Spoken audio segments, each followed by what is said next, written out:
여러분 안녕하십니까? 이해가 되는 성경 통독입니다.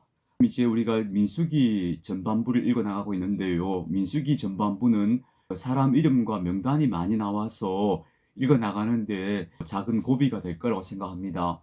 여러분 고비들을 넘어가셔야 우리가 성경 전체를 볼 수 있는 능선에 올라설 것입니다. 잘 따라와 주시기를 바랍니다.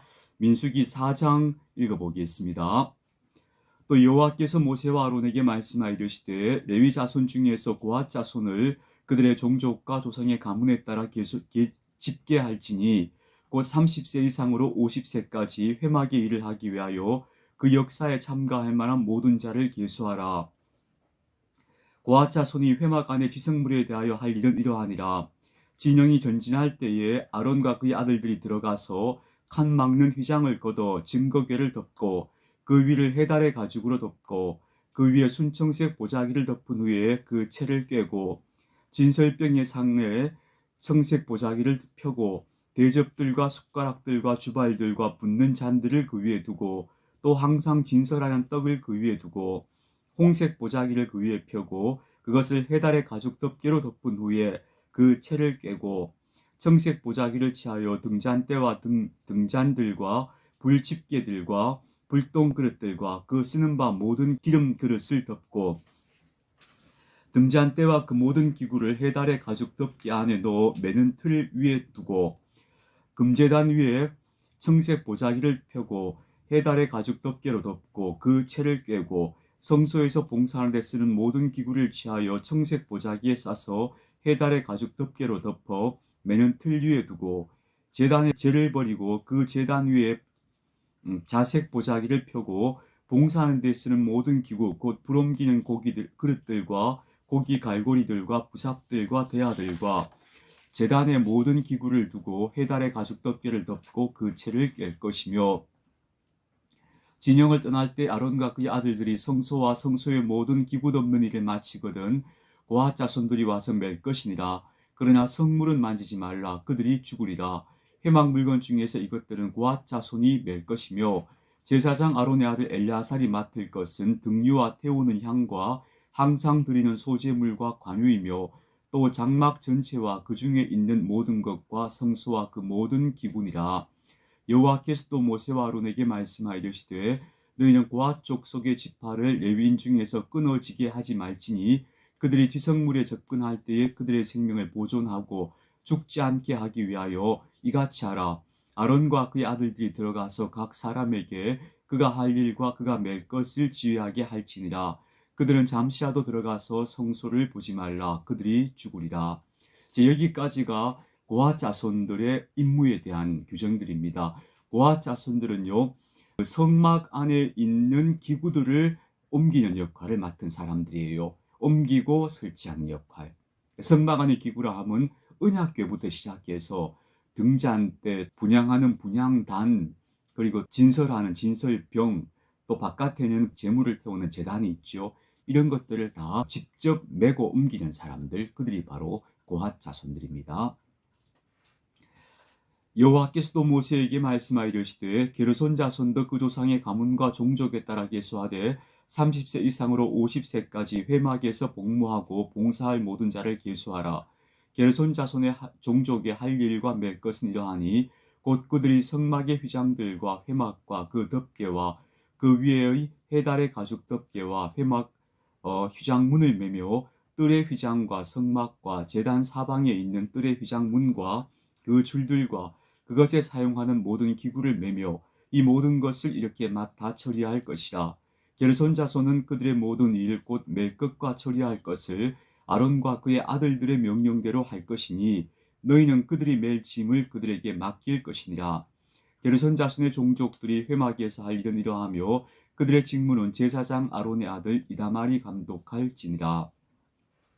게르손 자손들은요, 성막을 덮는 모든 휘장, 그리고 덮는 포장, 이런 것들을 다 맡아서 담당해서 옮기고 설치하는 분들이 바로 게르손 자손들입니다.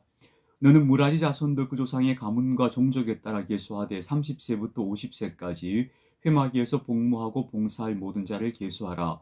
그들이 직무를 따라 회막에서 할 모든 일, 곧 그 맬 것은 이러하니 곧 장막의 널판들과 그 띠들과 그 기둥들과 그 받침들과 뜰 둘레의 기둥들과 그 받침들과 그 말뚝들과 그 줄들과 그 모든 기구들과 그것에 쓰는 모든 것이라. 너희는 그들이 맡아 맬 모든 기구의 품목을 지정하라.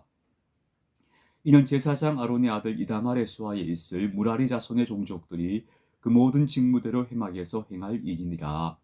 이 무라리 자손들은 그 회막의 골조가 되는 것들, 널판이죠. 회막 그리고 기둥, 받침 이런 것들을 옮기고 설치하는 역할을 맡았다. 이렇게 보시면 됩니다.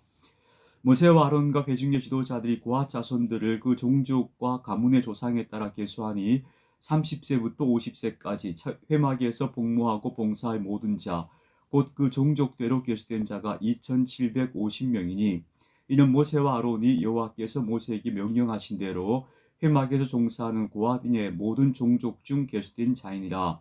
게르손 자손 중 그 종족과 조상의 가문에 따라 계수된 자는 30세부터 50세까지 회막 봉사에 참여하여 일할 만한 모든 자라. 그 종족과 조상의 가문을 따라 계수된 자는 2630명이니 이는 모세와 아론이 여호와의 명령대로 회막에서 종사하는 게르손 자손의 모든 종족 중 계수된 자니라. 무라리 그 종족과 조상의 가문을 따라 계수된 자는 30세부터 50세까지 회막에서 복무하고 봉사할 모든 자라. 그 종족을 따라 계수된 자는 3200명이니 이는 모세와 아론이 여호와께서 모세에게 명령하신 대로 무라리 자손들의 종족 중 계수된 자니라. 모세와 아론과 이스라엘 지휘관들이 레위인을 그 종족과 조상의 가문에 따라 다 계수하니 30세부터 50세까지 회막 봉사와 매년일에 참여하여 일할 만한 모든 자, 곧 그 계수된 자는 8580명이라. 그들이 할 일과 짐을 매는 일을 따라 모세에게 계수되었을 때 여호와께서 모세에게 명령하신 대로 그들이 계수되었더라.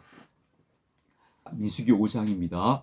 여호와께서 모세에게 말씀하여 이르시되 이스라엘 자손에게 명령하여 모든 나병 환자와 유출병이 있는 자와 죽음으로 부정하게 된 자를 다 진영 밖으로 내보내되 남녀를 막론하고 다 진영 밖으로 내보내어 그들이 진영을 더럽히게 하지 말라. 내가 그 진영 가운데에 거하느니라 하시매 이스라엘 자손이 그같이 행하여 그들을 진영 밖으로 내보냈으니 곧 여호와께서 모세에게 이르신 대로 이스라엘 자손이 행하였더라. 자, 이 말씀은요, 전염성 질환이 있는 경우에는 격리 조치를 했다 그런 이야기죠. 그러나 그 질병이 치유되고 나면 다시 공동체로 받아들이곤 했지요. 여호와께서 모세에게 말씀하여 이르시되 이스라엘 자손에게 이르라. 남자나 여자나 사람들이 범하는 죄를 범하여 여호와께 거역함으로 죄를 지으면 그 지은 죄를 자복하고 그 죄값을 온전히 갚되 5분의 1을 더하여 그가 죄를 지었던 그 사람에게 돌려줄 것이요. 여기에서 말하는 죄는요, 사람에게 행하는 죄인 것 같아요. 사람에게 손실을 입히는 것, 그것을 여기서 규정하고 있는 것 같습니다. 만일 죄값을 받을 만한 친척이 없으면 그 죄값을 여호와께 드려 제사장에게로 돌릴 것이니 이는 그를 위하여 속죄할 속죄의 순양과 함께 돌릴 것이니라. 이스라엘 자손이 그 죄로 제사장에게 가져오는 모든 성물은 그의 것이 될 것이라. 각 사람이 구별한 물건은 그의 것이 되나니 누구든지 제사장에게 주는 것은 그의 것이 되느니라. 여호와께서 모세에게 말씀하여 이르시되 이스라엘 자손에게 말하여 그들에게 이르라. 만일 어떤 사람의 아내가 탈선하여 남편에게 시니를 저버렸고 한 남자가 그 여자와 동침하였으나 그의 남편의 눈에 숨겨 드러나지 아니하였고 그 여자의 더러워진 일에 증인도 없고 그가 잡히지도 아니하였어도 그 남편이 의심이 생겨 그 아내를 의심하였는데 그의 아내가 더럽혀졌거나 또는 그 남편이 의심이 생겨 그 여자를 의심하였으나 그 여자가 더럽혀지지 아니하였든지 그의 아내를 데리고 제사장에게로 가서 그를 위하여 보리가루 10분의 1 에바를 헌물로 드리되 그것에 기름도 붓지 말고 유향도 두지 말라. 이런 의심의 소재요 죄악을 기억나게 하는 기억의 소재라. 제사장은 그 여인을 가까이 오게 하여 여호와 앞에 세우고 토기에 거룩한 물을 담고 성막 바닥에 티끌을 취하여 물에 넣고 여인을 여호와 앞에 세우고 그의 머리를 풀게 하고 기억나게 하는 소재물 곧 의심의 소재물을 그의 두 손에 들고 제사장은 저주가 되게 할 쓴물을 자기 손에 들고 여인에게 맹세하게 하여 그에게 이르기를 내가 내 남편을 두고 탈선하여 다른 남자와 동침하여 더럽힌 일이 없으면 저주가 되게 하는 이 쓴물의 해독을 면하리라. 그러나 내가 내 남편을 두고 탈선하여 몸을 더럽혀서 내 남편 아닌 사람과 동침하였으면 제사장이 그 여인에게 저주의 맹세를 하게 하고 그 여인에게 말할지니라. 여호와께서 내 넓적다리가 마르고 내 배가 부어서 내가 내 백성 중에 저주거리 맹세거리가 되게 하실지라.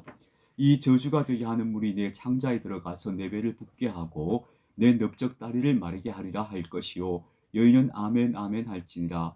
제사장이 저주의 말을 두루마리에 써서 그 글자를 그 쓴물에 빨아넣고 여인에게 그 저주가 되게 하는 쓴물을 마시게 할지니 그 저주가 되게 하는 물이 그의 속에 들어가서 쓰리라. 제사장이 먼저 그 여인의 손에서 의심의 소재물을 취하여 그 소재물을 여호와 앞에 흔들고 제단으로 가지고 가서 제사장은 그 소재물 중에서 한 움큼을 취하여 그 여자에게 기억나게 하는 소재물로 제단 위에 불사르고 그 후에 여인에게 그 물을 마시게 할지라. 그 물을 마시게 한 후에 만일 여인이 몸을 더럽혀서 그 남편에게 범죄하였으면 그 저주가 되게 하는 물이 그의 속에 들어가서 쓰게 되어 그의 배가 부으며 그의 넓적다리가 마르니 그 여인이 그 백성 중에서 저주거리가 될 것이니라.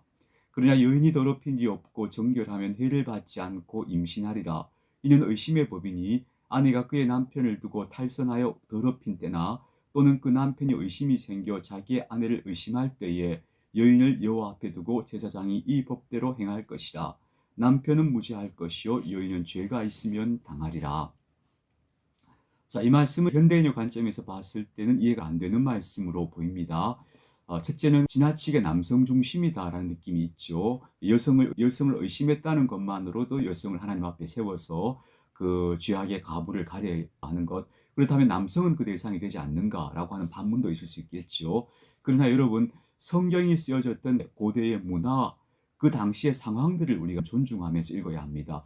왜냐하면요, 성경을 기록한 사람들은 그 시대 사람들이기 때문입니다. 그리고 그때 이 성경의 말씀을 들었던 사람들도 다 그 시대 사람들입니다.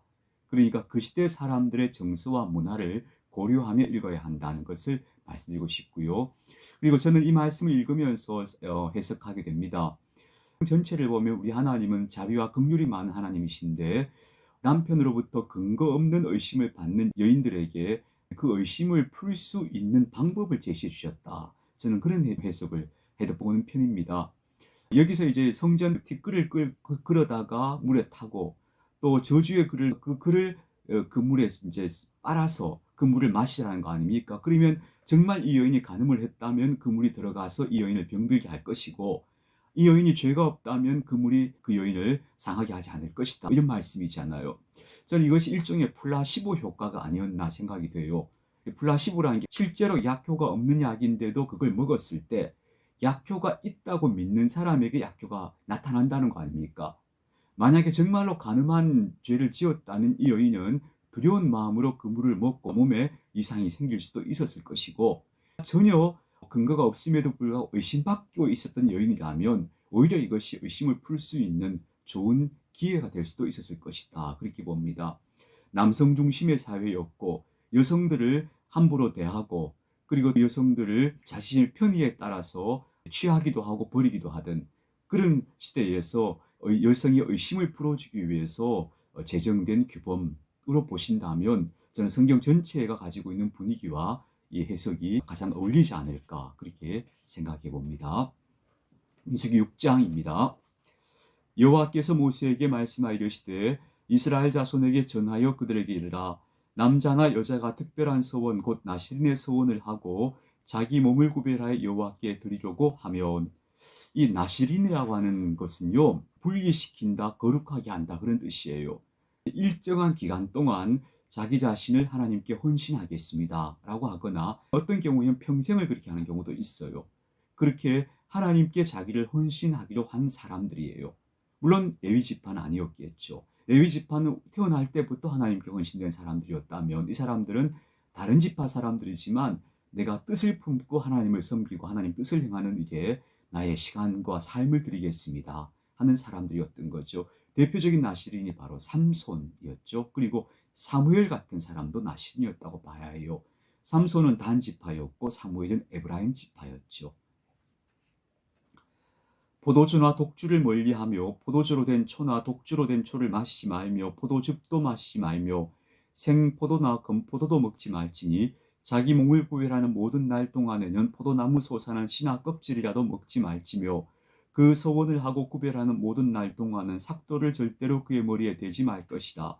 자기 몸을 구별하여 여호와께 드리는 날이 차기까지 그런 거룩한즉 그의 머리털을 길게 자라게 할 것이며, 머리털은 생명의 힘을 상징한다고 그래요. 계속 쉼없이 자라나니까 그렇게 본 것 같아요. 그래서 삼손 같은 경우에 그 힘의 근원이 바로 머리털에 있었다. 말하자면 나시린의 규정을 삼손이 잘 지켰더라면 그런 비극은 없었을 것이다. 그렇게 말할 수 있겠죠. 자기의 몸을 구별하여 여호와께 드리는 모든 날 동안은 시체를 가까이 하지 말 것이요 그의 부모 형제 자매가 죽은 때라도 그로 말미암아 몸을 더럽히지 말 것이니 이는 자기의 몸을 구별하여 하나님께 드리는 표가 그의 머리에 있습니다. 자기의 몸을 구별하는 모든 날 동안 그는 여호와께 거룩한 자니라.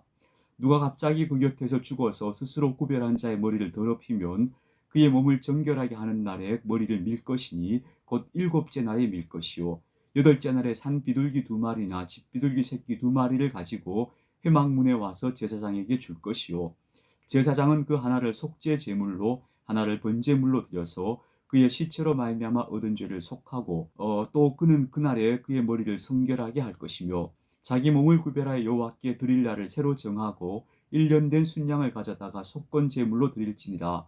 자기 몸을 구별할 때 그의 몸을 더럽혔은즉 지나간 기간은 무효니라.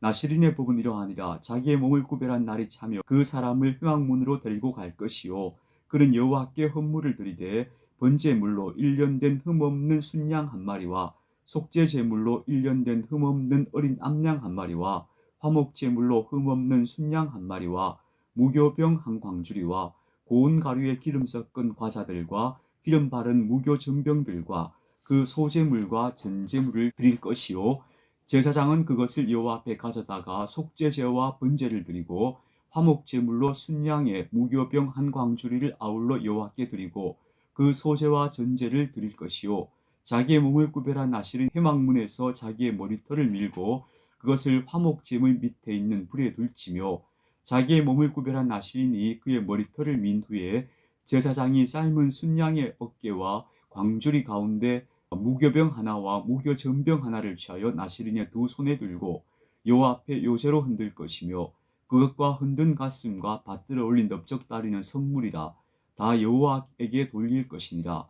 그 후에는 나시린이 포도주를 마실 수 있느니라. 이는 곧 서운한 나시린이 자기의 몸을 구별한 일로 말미암아 여호와께 헌물을 드림과 행할 법이며 이 외에도 힘이 미치는 대로 하려니와 그가 서운한 대로 자기의 몸을 구별하는 법을 따라 할 것이니라. 여호와께서 모세에게 말씀하여 이르시되 아론과 그의 아들들에게 말하여 이르기를 너희는 이스라엘 자손을 위하여 이렇게 축복하여 이르되 여호와는 너에게 복을 주시고 너를 비추시기를 원하며 여호와는 그의 얼굴을 내게 비추사 은혜 베푸시기를 원하며 여호와는 그 얼굴을 내게로 향하여 드사 평강 주시기를 원하노라 할지니라 하라. 그들이 이같이 내 이름으로 이스라엘 자손에게 축복할지니 내가 그들에게 복을 주리라. 자, 여기 마지막 축복의 말은 우리가 왜 예배 마칠 때마다 목사님들이 축복의 기도를 하잖아요. 그 축복의 기도가 신약 성경에 나오는 구절이라면 구약 성경에서 제사장, 사제들이 그 백성에게 주는 축복 기도가 바로 이 기도문이었다고 봅니다. 자, 제가 이 기도문을 한 번 더 읽고 오늘 마무리할게요. 여호와는 내게 복을 주시고 너를 지키시기를 원하며 여호와는 그의 얼굴을 내게 비추사 은혜 베푸시기를 원하며 여호와는 그 얼굴을 내게로 향하여 드사 평강 주시기를 원하노라. 아멘. 여러분 오늘도 좋은 하루 되시기 바랍니다.